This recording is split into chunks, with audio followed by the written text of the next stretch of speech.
Hello friends, welcome to my new video.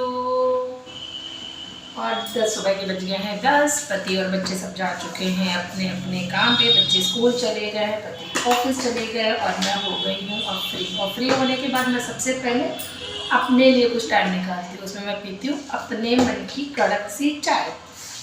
यहाँ से होती सुबह चाय पीते ना, लेकिन सुबह का इतना जल्दी जल्दी मस्ता है ना कि मज़ा नहीं आता चाय पीने में। फिर अब काम ख़त्म हो जाता है, उसके बाद फिर अपने मन की चाय बनाओ, बातें करो, आपसे रील्स बनाओ, रोज ये रहता है। लेकिन पता है मेरे रील्स के चक्कर में काफ़ी दिन से मेरे बहुत सारे काम पेंडिंग पड़े हो गए हैं। अब उन काम को हो नहीं पा रहा है, घर की साफ़ सफाई हो नहीं पा रही। तो आज मेरे पतिदेव मुझे अल्टीमेटम देके गए हैं कि घर में फैले हुए कपड़े सब देख लेना। रोज रोज रील्स के चक्कर में मेरे वीडियोस रह जाते थे। अरे मतलब वीडियोस के चक्कर में मेरे कपड़े रह जाते थे। ये बड़ी समस्या होती थी मेरे साथ। मेरा पूरा फैल गया था, अस्त हो गया था। इसी चक्कर में कुछ नहीं हो पाता। मैं पूरे दिन बस रील्स देखती रहती हूँ दूसरों की, अपने घर का काम नहीं कर पाती। इसी चक्कर में पतिदेव आज में बहुत नाराज हो गए। तो मैंने कहा अब आज मैं अपना पहले थोड़ा घर का काम समेट लूँ, जब तक पकेगी जब तक मैं करूं अपना थोड़ा आगे का काम। आप लोग बताइए, आप लोग कैसे हैं?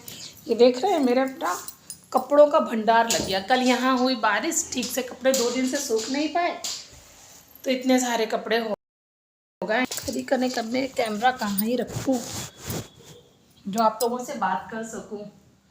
कैमरा रखने की जगह नहीं मिल रही है। चलिए पहले बातें ही कर लेते हैं, बाद में ये सब काम कर लेंगे। काम तो होते रहता है। देखो घर में ना कभी भी काम ख़त्म नहीं होता। हम लोग कितना भी करें, कितने भी जल्दी करें, मेरा तो नहीं होता भैया। कुछ लोग होते हैं जो हमने तो देखा है, कुछ औरतों के जैसे हम लोगों की मम्मी लोग हैं। मम्मी लोग कितना एक्टिव रहती हैं काम में। उनका तो सुबह से जाना, सारे काम टाइम से हो जाना। और मेरी मम्मी अगर मेरे घर आती है ना, तो मैं सच बताऊँ, उनके आने से पहले मुझे अच्छे से घर साफ़ करना पड़ता है। क्योंकि मम्मी को लगता है कि मैं दिन भर बैठी रहती हूँ, दिन भर बस फ़ोन चलाती रहती हूँ और घर का कुछ भी काम नहीं। इसलिए लोग और लोगों से डरते हैं। पर मेरी मम्मी जब आती है ना मेरे घर में, तब मुझे बहुत काम पहले से समेटना होता है। अपना किचन साफ़ करना होता है, घर साफ़ करना होता है। क्योंकि कितना भी साफ़ करके रखो ना, मेरी मम्मी को लगता है यार ये चीज़ साफ़ नहीं, वो चीज़ साफ़ नहीं, ये चीज़ मैनेज नहीं है, वो चीज़ मैनेज नहीं है। होता है, सबकी मम्मियों को होता है। हम लोग तो कुछ भी नहीं कर पाते उनके आगे। वो हर चीज़ में कैसे परफेक्ट होती, इतना अच्छा खा लेती हैं, काम भी कर लेती हैं, सब चीज़ कर लेती हैं। और एक हम लोग हैं, मैं तो तुम्हें सच बताऊं, मैं तो जब मेरी शादी हो गई थी उसके बाद ही मैंने ठीक से खाना वाना बनाना सीखा। मुझे पहले से नहीं आता था। सच में ये कोई होशियारी की बात या कोई शर्म की बात भी नहीं है, मुझे नहीं लगता। क्योंकि बहुत सारी लड़कियां होती हैं भैया, मायके से ट्रेंड होके आती हैं।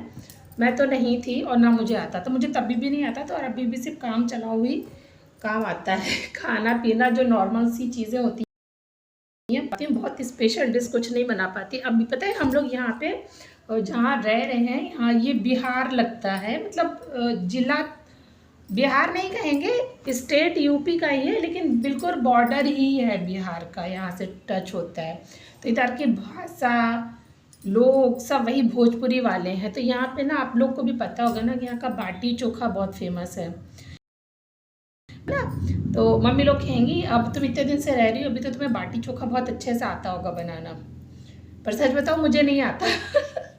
मैंने अभी तक जो यूट्यूब वगैरह में ही देखा है, जो लोगों के वीडियोस में बनाते देखा है, बस उतना ही आता है। बहुत अच्छे से मुझे नहीं आता है। पर हाँ, खाने लायक थोड़ा बहुत बना लेते हैं। आज सबके कपड़े अलग अलग करके रखने हैं। चलिए बस मैं अपना काम समेट लूँ, देख लूँ कहीं मेरी चाय जल ही ना जाए। मैं तो ना भूलती बहुत जल्दी वो चीज़ें। एक कमरे से हटे अगर दूसरी जगह बैठ गए तो पक्का एक चीज़ तो जाएगी। देखते मेरी चाय नहीं अभी जली नहीं है। वैसे एक ही कप बनानी थी, ज़्यादा बनानी नहीं थी।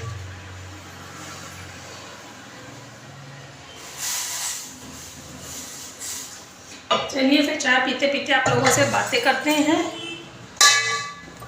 और चलिए मैं चाय, अच्छा किसको किसको कड़क चाय पसंद है बताइए, कमेंट्स में बताइएगा। चलिए बने रहिए मेरे वीडियो में, बाय बाय।